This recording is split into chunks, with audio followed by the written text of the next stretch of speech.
In October 2022, Taylor Swift released her 10th studio album Midnights, which received both commercial success and critical acclaim. In 2023, she continued her re-recording project by releasing Taylor's versions of her album Speak Now in 1989. After that, she hinted at a new album release by changing her social media profile pictures to black and white. Fans speculated that it might be for the re-recording of her album Reputation, but they were wrong when she shocked fans with a surprise announcement at the 2024 Grammy Awards. After winning the award for Best Pop Vocal Album, she revealed she had been pouring her heart into a new project titled The Tortured Poets Department. My brand new album comes out April 19th.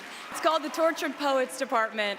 She shared the album cover and a handwritten note on social media, adding to the intrigue. She began conceptualizing the album immediately after completing Midnights, and continued working on it during her record-breaking Eras tour. The album was finally released on April 19, 2024, coinciding with National Poetry Month. It's a 31-track double album that digs deep into Taylor's psyche, exploring themes of a failed relationship and the grieving process. It showcases meta-references and self-awareness, with underlying themes of anger and mourning. It follows along the theme of 5 stages of grief. The production features synths, piano, and guitar, and was mainly done in collaboration with Jack Antonoff and Aaron Dessner, who are ever present on a Taylor album. The standard volume contains 16 songs, including collaborations with Post Malone and Florence and the Machine. It has a more 80s synth-pop sound, with elements of rock and folk, which is reminiscent of her 2019 album Lover. The second volume, titled The Anthology, was surprise released 2 hours after the standard version,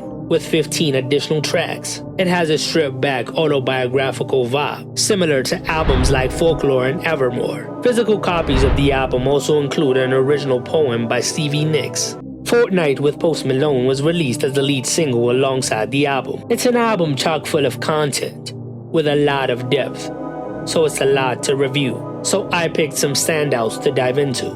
So let's get to it. Fortnight featuring Post Malone.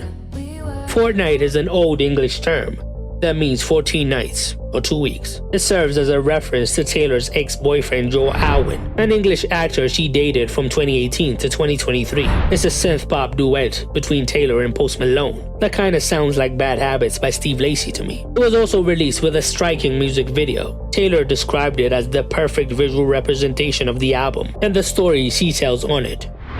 The Tortured Poets Department. The title track is straight out of the 80s, with those synth lines and drums. It's allegedly about Maddie Healy from the 1975, whom she dated briefly in 2023. It references a specific memory in their relationship. Charlie Puth also gets a shout out on the song. My Boy Only Breaks His Favorite Toys.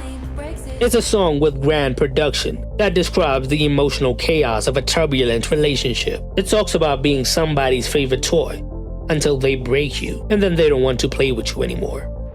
But Daddy, I Love Him.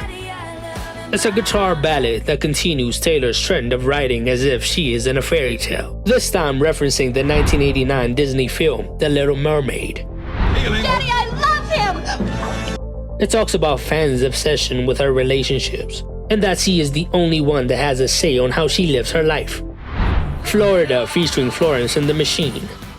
It seems to be the early fan favorite from the album. It features angelic vocals from Florence Welch. It has a catchy chorus with that Florida. She uses the state as a sign of freedom after her breakup. Her Florida shows were also the first stop she performed at after her breakup. The Alchemy. It's a great show bop, full of sports metaphors that reference her current relationship with the Hall of Fame caliber NFL superstar Travis Kelce, Chloe or Sam or Sophia or Marcus. It's an acoustic ballad that talks about the story of a rocky relationship filled with hurt and infidelity. It also talks about the partner struggling with drugs. It's probably about Maddie Healy, who struggled with heroin addiction. So High School. It's a pop rock track reminiscent of Taylor's early music on albums like Fearless. It's clearly about Travis Kelce and the story of their romance. Its sound stands out on the flow of the album. Thank You, Amy. This is the song that is getting attention on social media for allegedly being a Kim Kardashian diss. In the title of the song, The letters K, I, and M are capitalized to tell you exactly who she is talking about. On the song, she talks about the hurt that their feud caused on her. Those are just some of the highlights from the album.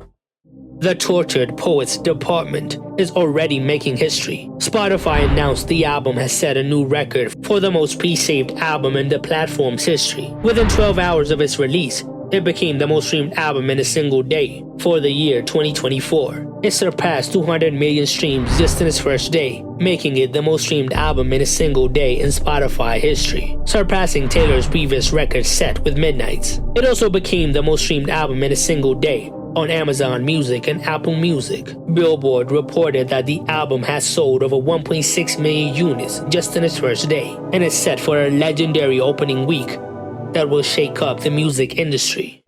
What do you think of the album? And what are some of your favorite songs? Tell me in the comments below.